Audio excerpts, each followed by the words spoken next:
Washington, President Joe Biden transformed the White House in his first year with policies unrecognizable from the Trump era, at least regarding the policy on pets, that is.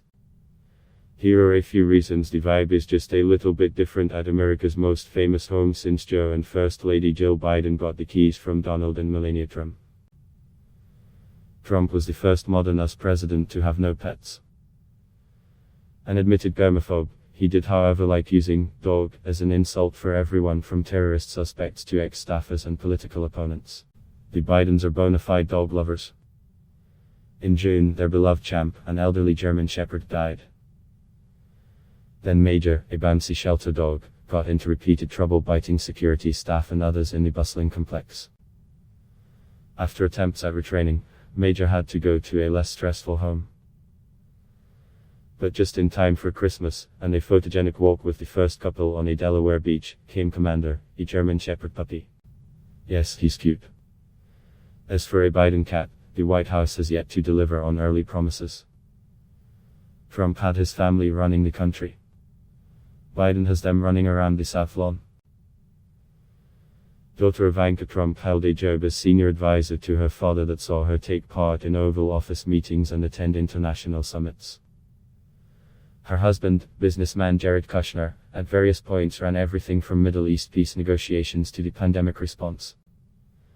Sons Don and Eric Trump often did the warm-up acts for their father at his many rallies.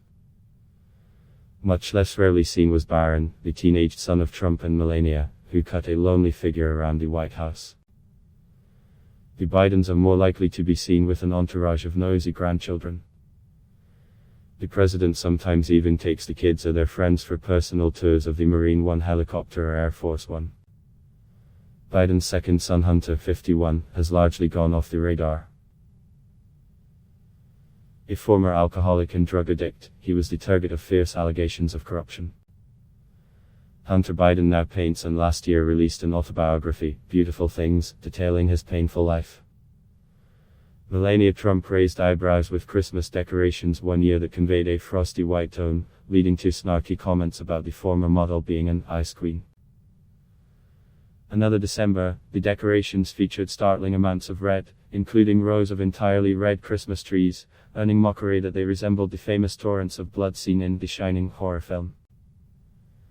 The Bidens' first Christmas at 1600 Pennsylvania Avenue was, well, normal. Trees were their traditional green, decorations were cozy and non-controversial. There was even a photo of Trump hanging from one tree teamed on family pictures of former first families, quite the seasonal peace offering for a man whom Biden has made no pretense of liking. When it comes to religion in general, the divide between the two men could not be starker. Trump, despite being allied to powerful evangelical Christian political leaders, rarely went to church, while Biden attends Catholic Massachusetts almost weekly, whether he's in Washington, at home in Delaware or further afield. Trump professed to hate journalists, regularly insulting individual reporters and entire media organizations, which he called the enemy of the people. On the flip side, Trump loved to speak to reporters, and he spoke to them at length, whether in meandering press conferences, smaller gatherings, or shouting over the noise of his waiting Marine One helicopter. One of his press secretaries, meanwhile, went a year without doing a briefing, essentially turning Trump into his own spokesman. Biden has inverted the pattern. His press secretary, Jen Psaki, holds long, detailed daily briefings, taking dozens of questions. The president himself appears relatively seldom, and when he does take questions, they are usually limited to only a handful. According to the American Presidency Project at the University of California, Santa Barbara, Biden has held 9 news conferences in his first year, compared to 22 in Trump's first 12 months. Trump also did 92 sit-down interviews during the time, compared to around 22 for Biden, something that draws regular complaints from White House correspondents. Adblock test: why?